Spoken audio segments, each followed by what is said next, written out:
NBA Audacy insider Nick Friedell joins us now.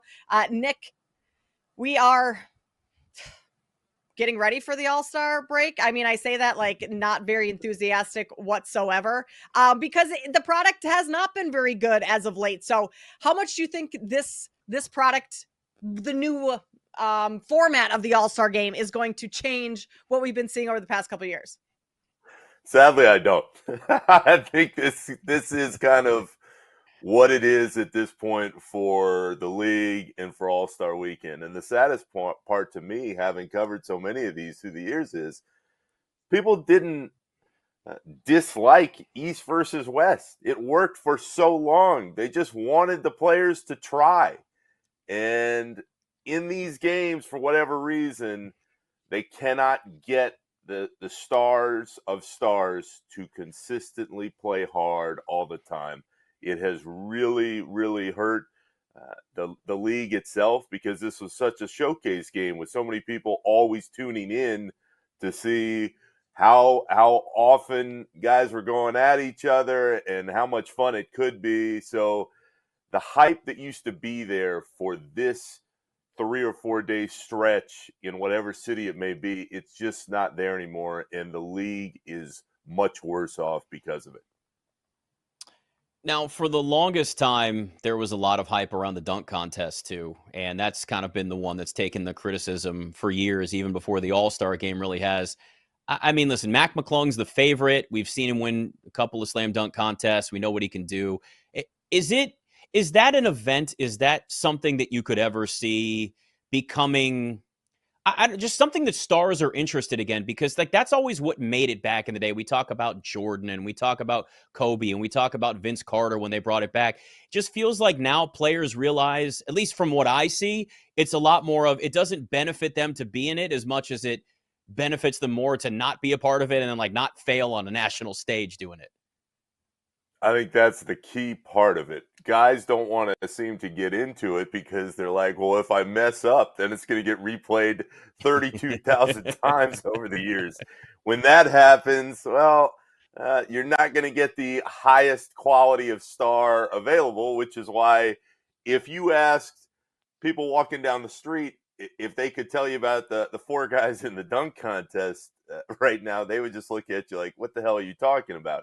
I mean, Mac McClung has had some really nice dunks, but you've got to be a real hoop head to have not only watched these dunk contests the last few years, but to have followed the progress there. So as far as All-Star Weekend goes, the three-point contest has absolutely surpassed where the dunk contest used to be. And sadly, it's a theme for the conversation about the weekend itself.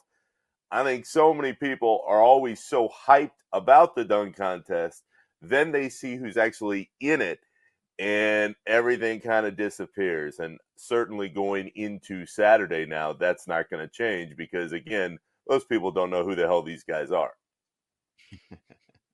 On the line is Audacy Sports NBA insider Nick Friedell. If you're a fan of the NBA, make sure to check out the variety of NBA Audacy podcasts wherever you get your content.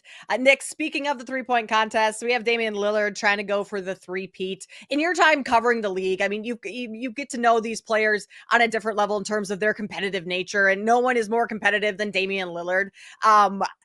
If you could look into a crystal ball and tell us who's winning the three-point contest, do you think Dame is the viable choice to win and three-peat this year? Absolutely, because especially not only because of his past success, but he's going to be doing it in the Bay. He's got roots out there. He's got a lot of people that are going to be showing up just to see him. He can always seem to raise the level of his game when his team needs him at times through the years. We've seen it in the postseason before. We haven't seen it as much in Milwaukee yet, but I think this is made for Dame in kind of a homecoming. He knows what's on the line. The other guy I'd look towards is Jalen Brunson. I think he wants to show everybody, hey, I'm out here. I represent the Knicks. We're still pretty good. He's competitive as hell. So I like those two guys, but if you had to put your money somewhere at the window with the way Dame can shoot it and with the motivation I think he'll have being where it is, that would be my pick. Nick, I'm looking at right now the Eastern Conference, and it does kind of feel, at least to me, that it's kind of, you got a tier of the Celtics, Cavs, and Knicks kind of in the same one, but the Celtics are at the top of that. And then everybody else in the Eastern Conference, it feels relatively top heavy. The Celtics are minus 115 to win the East. They're no shock that they're the favorites to win the East. Does it kind of feel like it's the Celtics conference to lose, or do you put a team like the Knicks and the Cavs as like legit competitors to knock off Boston before they could get to the finals? For me, it's just Boston. Again, if it's me, I'm sitting there going, the Celtics know how to do this. They just won the title last year. If they stay healthy with that roster, they're just better than everybody else. So I've learned through time that, especially in the playoffs, injuries happen. You're never sure exactly how it's all going to play out. But I think it's Boston and everyone else. I know everybody got hopped up on Cleveland early in the season. They looked good. Maybe they can find their way through, but they've never done it in the postseason. And Donovan Mitchell is a hell of a player, but you've never seen him lead a team all the way through. So to me, it's the Celtics. There's a pretty big gap. Then it's Cavs, Knicks. I like the Knicks on the whole. Again, I just don't know, and I've covered Tibbs for a long, long time, if that team is going to have enough gas in the tank to win round after round after round in the playoffs. I think it's Boston's to lose, and I think it's Boston's to lose by a pretty wide margin.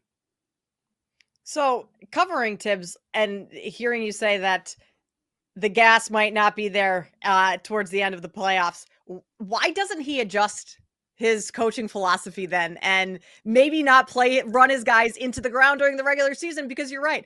The Knicks are up there in terms of the odds, the third shortest odds to win the East, but no one, myself included, wants to take that because you kind of know the story for the Knicks. So why won't he change that? He's never going to change.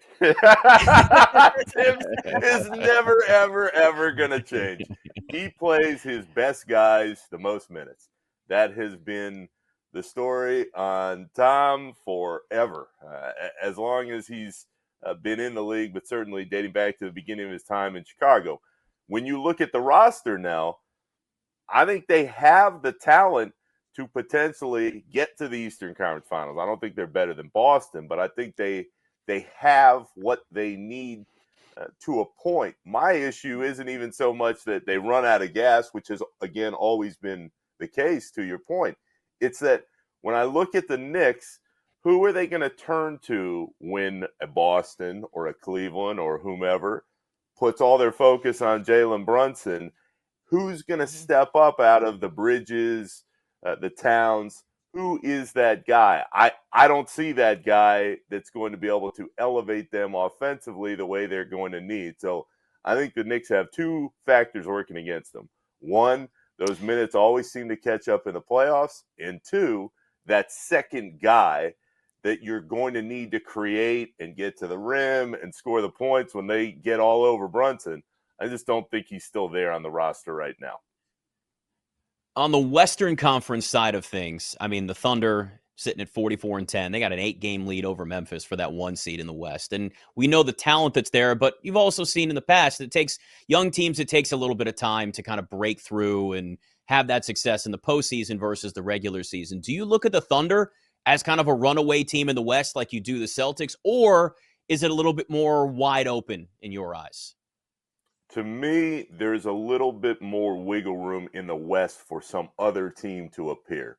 The Thunder have been awesome. By rights, they should be in the finals. They should win the West. Shai Gilgeous-Alexander, I know the country hasn't kind of locked into his game yet the way they should, a player of his caliber, but he is unbelievable. And that team plays defense. They play hard. They're well coached. They know what to do. So I say all that to say, they just haven't done it in the biggest of games yet. And you mentioned the key. Every young team has to go through those moments where, all right, this is a little tougher. What happens in a series? What is the back and forth that teams need to have in play? The Thunder just don't have that experience. It's not that they can't go get to the finals this year because they have the talent to do so. But the team that I still would at least give a real puncher's chance to get back is the Nuggets. And that is because of Jokic.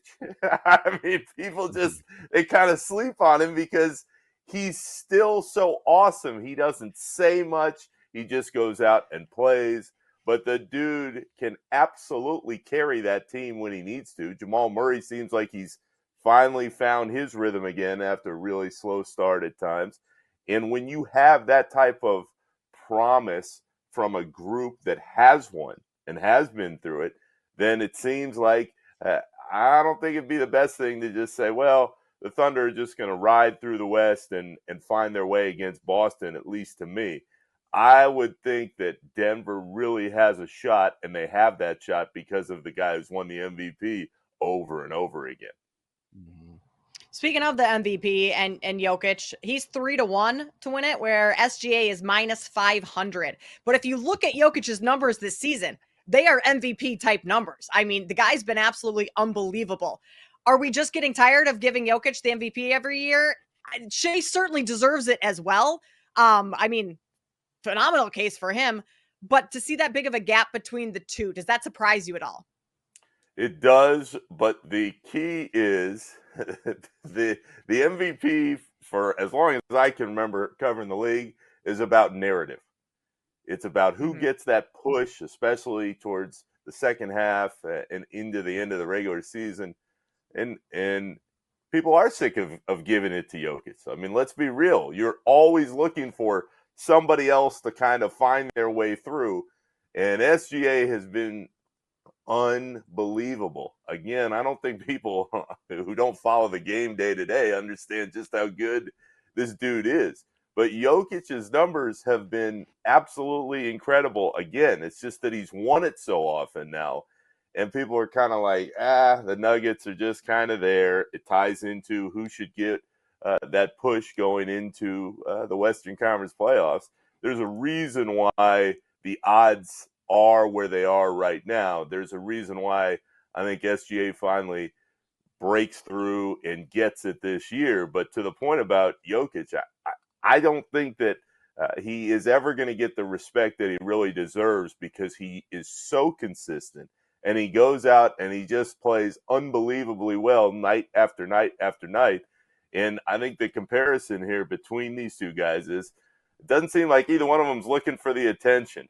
If Jokic came out like Embiid did a couple years ago and kept saying, "Hey, I'm the man. Look at what I'm doing," maybe that would sway things a little bit. But I do think people are just tired of putting that name in and checking the box year after year after year. I also think Jokic doesn't care about MVPs, right? He clocks in when he goes to play basketball. Like, that's him clocking into his 9 to 5. He just wants to be back home betting on horse races. That's what makes that guy so phenomenal. Nick, we appreciate your time coming on with us today. Always great talking to you, and enjoy, hopefully some All-Star festivities this weekend. Yeah, let's hope so. Great to see y'all. I'll talk to you later.